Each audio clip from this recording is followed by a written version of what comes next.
Is up, River family? It's Wednesday morning. We've had our carbs and our caffeine, and guess what? We are excited because it's our Bible study, right? We're so excited to dive into God's Word, and the reason that we do this is we want to grow together right where we are. I'm here with our children's pastor. This is Kaylin. Kaylin, how you doing this morning? Good. Good. Did you get some caffeine? Yes. Yeah, I am a firm believer that caffeine and Jesus equals awesome, right? Mm-hmm. If you're looking for an equation for today, caffeine plus Jesus equals awesome. And yeah, we got a phone call right in the middle of our Bible study.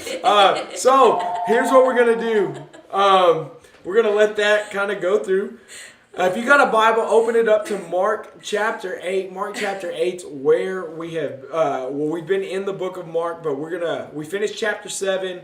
It was a good chapter. God does everything well. We see Jesus uses sign language to communicate with a deaf and mute guy to build faith in him, which is an awesome story in itself. So we're going to pick up at verse 8. We're going to go 1 through 10. It says this. It says, "In those days, there was again a large crowd, and they had nothing to eat."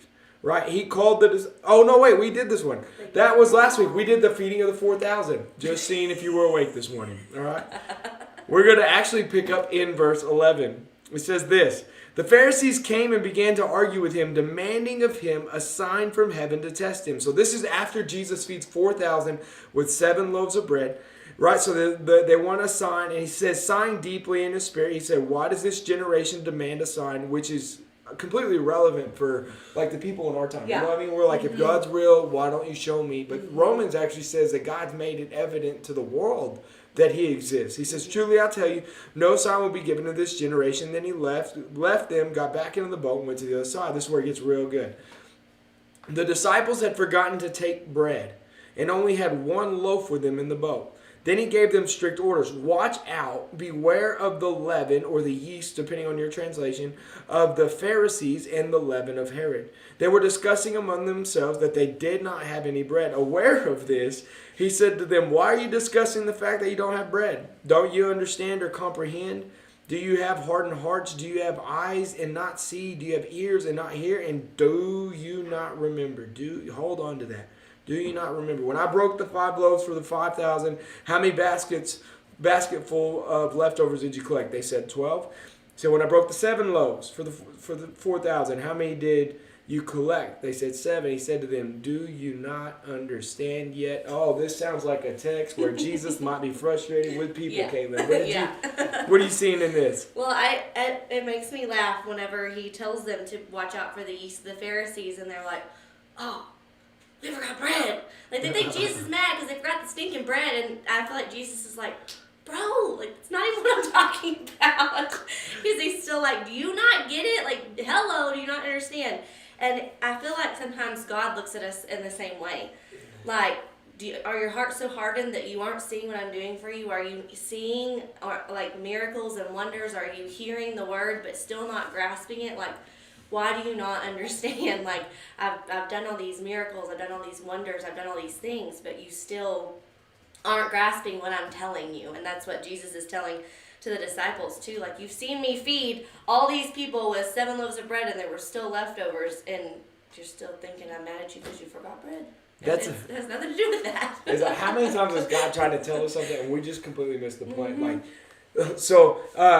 Like, looking at this, if you understand how yeast works, is it takes a little bit of yeast to make the dough rise, right? So what he tells them when he says, like, beware the yeast of the Pharisees and the yeast of Herod, what he's saying is watch out for a religious spirit, that's the yeast of the Pharisees, and watch out for a political spirit, that is the yeast of Herod. He's like, all it takes is a little bit of this stuff to infect and grow in your life. And the irony is, like what you're talking about, is Jesus is actually talking about a heart issue, and they're thinking with their stomachs, right? They're like, where's the bread? It kind of reminds me of like Nicodemus, right?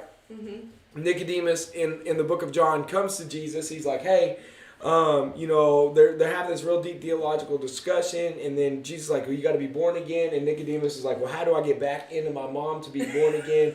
And Nicodemus is like thinking of like very Make physically. it too hard. Yeah. Thinking so physically, and Jesus talking about a spiritual issue. And then the next chapter, you have the Samaritan woman, and Jesus like, I'm thirsty, and she's like, why are you talking to me? You're a Jew.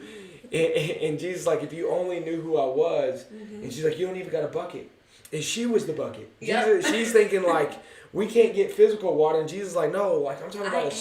That's it. Like I'm talking about like spiritual things. And my question is like, how many times are your circumstances trying to address a heart issue instead of like a physical issue?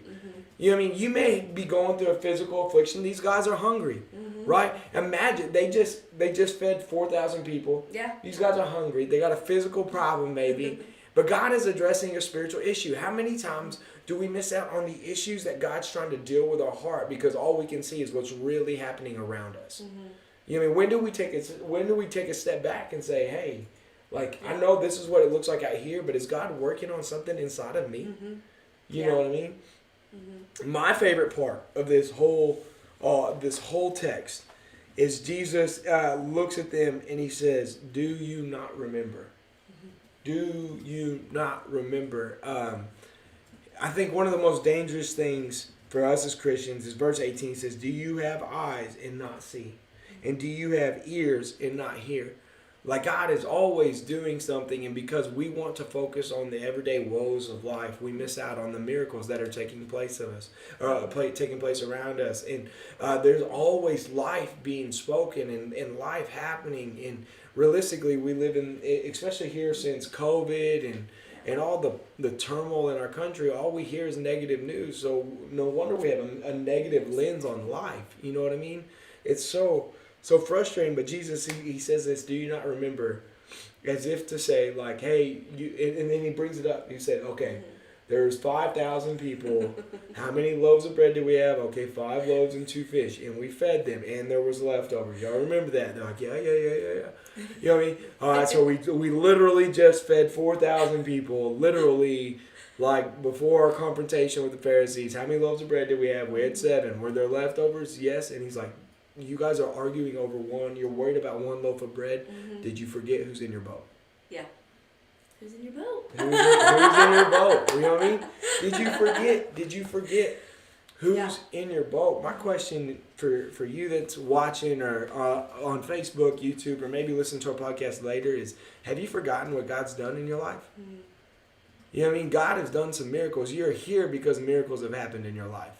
Right? If you've said yes to Jesus, that's a miracle that's happened. If you're married, that's a miracle that's happened. There's so many different miracles that have happened in our life, and a little bit of struggle shows up. And it's like we forget all that God has done. You know? Yeah.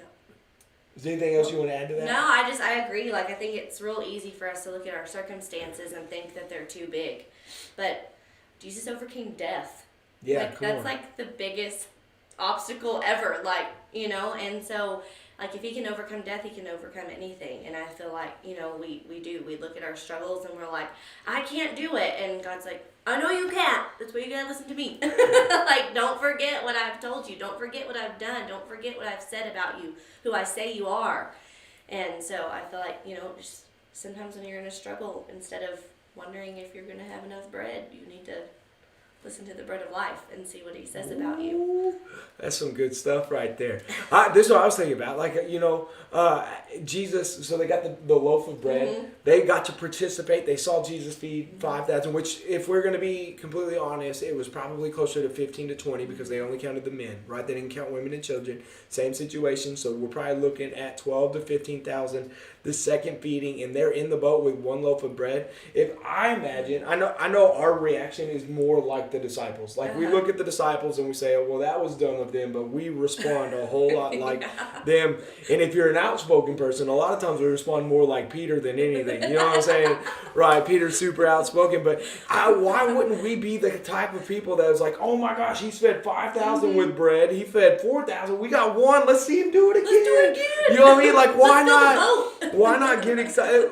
A consistent theme that goes throughout Scripture to remind us how good God is God has, God will do it again. Right? And maybe you need to write that on your board, on your mirror, on just someplace where you can see it, is God has moved in my past. God has delivered me. God has been with me. God has loved me. God does love me. God will love me. God will move, and He will do it again. Mm-hmm. You know what I mean? I think that's a great evidence of maturity and faith in the believer is not that we would hold on to our struggle and panic and worry more about what's going on physically instead of what's going on in our hearts. But I think maturity is evident in not panicking and saying, listen, Jesus has been there for me in the past. Yep. Jesus is here with me now, and Jesus will do it again. Mm-hmm. You know what I mean? I think that is evidence of faith, evidence of maturity in our walk. Because the truth is we can look at our country and maybe even your circumstances and it may feel like it's the worst that it's ever been. Mm-hmm. But it's really not. Mm-hmm. It's really not. And God is not upstairs panicking like, oh my gosh, I didn't think that they would end up in this valley. Yeah. He's the one that actually says, hey, even though we walk through the valley of the shadow of death, you should fear no evil. Why? Because I'm with you. My rod and the staff, they comfort you. Yeah. You know what I'm saying? This is one of my favorite texts, and it to me, it just reminds us not to forget. Yeah. God has moved. God is here with you, will move, and He will do it again. Yeah. We sing it as a worship song. Do we just sing it or do we believe it? Yeah. You know what I mean? So is there anything else you want to add? I'm good. All right.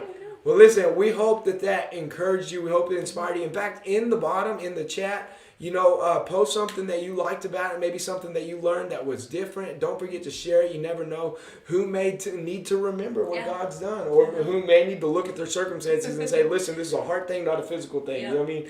Jesus may have used a bread reference, but He wasn't really talking about bread. He was talking about my heart. So make sure you share this. Comment below what you learned from it. And, man, we will be back next week. Again, the reason we do this, we want to grow together right where we are. Have a great week, everybody.